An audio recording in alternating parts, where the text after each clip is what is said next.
Hai, nama gue Novan dan ini adalah video pertama gue yang gue buat di tengah kondisi pandemi COVID-19. Semoga kalian tetap sehat dan tetap berada di rumah sampai kondisi benar-benar kondusif. Saat ini hampir semua kantor memperlakukan kebijakan work from home atau kerja dari rumah. Dan saat gue kerja di rumah, gue berusaha untuk membuat suasana kerja yang nyaman di rumah. Awalnya gue cuma siapin meja aja karena di kantor pun gue terbiasa untuk kerja dengan menggunakan laptop aja. Tapi kemudian gue berpikir untuk sepertinya gue butuh monitor agar kerja lebih nyaman, dan gue bawa monitor dari kantor untuk gue pakai di rumah. Kadang kalau lagi kerja dan buka banyak aplikasi, laptop jadi panas dan jadi nggak nyaman untuk ngetik. Di situ gue mulai berpikir, sepertinya gue juga butuh keyboard. Nah, salah satu keyboard yang menarik perhatian gue adalah Keychron K2. Menurut websitenya keychron.com, harganya sekitar $79 untuk tipe RGB backlight yang gue punya ini. Sayangnya Keychron udah nggak shipping ke Indonesia, tapi untungnya ada seller di Tokopedia yang menjual dengan harga 1,8 juta rupiah. Harganya jauh lebih mahal karena memang ada ongkos kirim sebesar $25. Jadi kalau di total $104 atau sekitar 1,6 juta rupiah. Ada sisi 200.000, tapi kalau dibandingkan dengan pengiriman Keychron langsung sekitar 3 minggu dengan same day delivery yang bisa diberikan Tokopedia, gua rasa harganya cukup pantas. Gua kurang begitu paham dengan mechanical keyboard.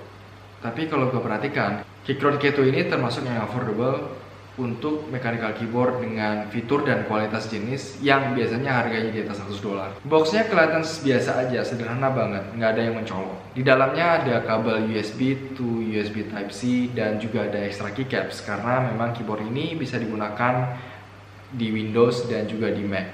Selain itu juga ada keycaps puller untuk membantu memudahkan kita mengganti keycapsnya. Di samping itu juga ada dokumentasi dan setup guide yang mudah diikuti dan dipahami untuk mengkonfigurasi keyboard ini, seperti mengaktifkan Bluetooth, merubah warna backlight, mengaktifkan backlight, dan lain sebagainya. Keyboard yang gue beli ini dilengkapi dengan RGB backlight yang warnanya bisa diganti sesuai dengan selera, dan mode backlightnya juga bisa diganti dengan menekan tombol di pojokan atas ini. Kalau tombol backlightnya nggak nyala walaupun udah dipencet, pastikan intensitas backlightnya sudah dinaikkan dengan menekan tombol ini. Pada saat membeli keyboard ini, kita diberi 3 pilihan switch.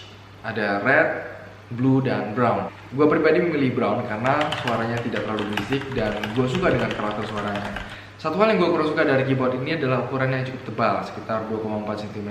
Jadi cukup tinggi pada saat kita ngetik dan membuat pergelangan tangan kita menekuk. Sebenarnya Keychron sudah menyediakan aksesoris palm rest untuk mengatasi isu ini, tapi karena nggak shipping ke Indonesia, maka kita harus mencari alternatif palm rest yang ada di toko online. Nah, sekarang kita cek ke bagian pengaturannya. Di samping kiri ada colokan untuk kabel USB Type-C yang bisa dihubungkan ke laptop dan sekaligus juga untuk charging. Kapasitas baterainya bisa dicek dengan menekan tombol Fn dan tombol B secara berbarengan. Dan backlight akan menunjukkan kapasitas baterai yang tersisa. Warna hijau artinya sisa baterai lebih dari 70%. Warna biru artinya sisa baterai antara 30-70%. Kalau backlight berkedip-kedip, artinya sisa baterai kurang dari 30%. Menurut websitenya, Keychron K2 itu bisa digunakan selama 72 jam non-stop, atau sekitar 9 jam kalau digunakan 8 jam per harinya. Di sampingnya juga ada tombol untuk switching mode antara Mac dan Windows, dan juga ada tombol untuk switching antara aktivasi mode Bluetooth atau menggunakan kabel dan untuk mematikan keyboard itu sendiri. Gua pribadi suka banget dengan tampilannya. Warna keycapsnya abu-abu dan dipadu dengan abu-abu tua bikin keyboard ini kelihatan mewah. Dan ini memang salah satu alasan kenapa gua memilih keyboard ini, karena gayanya yang minimalis. Gue juga suka dengan tombol escape yang berwarna orange yang memberikan kesan menonjol dan terlihat lebih keren.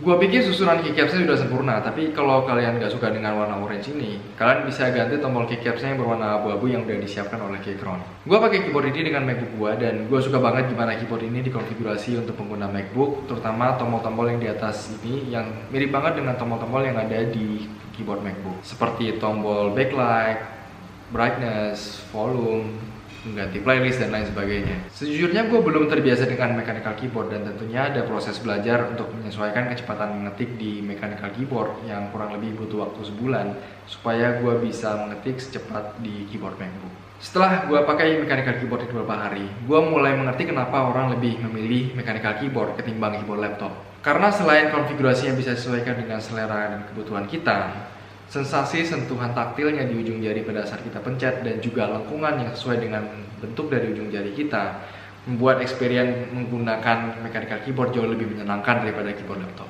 Oke, semoga kalian menikmati video ini, dan kalau ada pertanyaan mengenai Keychron K2 silahkan tinggalkan pertanyaannya di kolom komentar. Jangan lupa follow Twitter dan Instagram gue, dan juga subscribe untuk mendapatkan video-video menarik lainnya dari gue. Bye.